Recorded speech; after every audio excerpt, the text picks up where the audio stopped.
Elhamdülillahi Rabbil alemin. Birahmetike ya erhamir rahim. Allahümme salli ve sellem ve barik aleyhi. Sallallahu aleyhi ve sellem teslime. Allahümme salli ve sellim ve barik aleyhi. Sallallahu aleyhi ve sellem teslime. Allahümme salli ve sellim ve barik aleyhi ve sallallahu aleyhi ve sellem teslime. Emine Hanım kadar.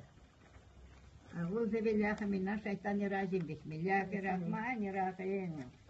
Emine Hanım Mehmet anası, o sadaktan çıktı inci danası. Ol Muhammed'den yağa taşrif iter, vakit erişte kilmege hayrı başar.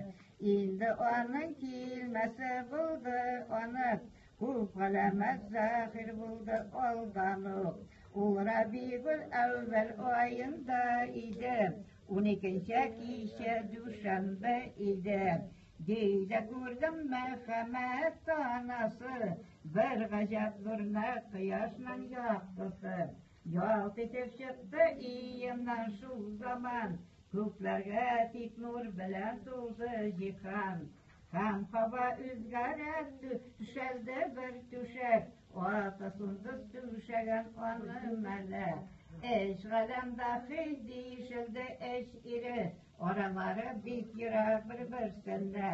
Birisi meşrik, birisi mağripte onun, birisine kurtasında kahvenin. Bildim onun mübareknin nuru, zahir buldu kilmesinden evveli.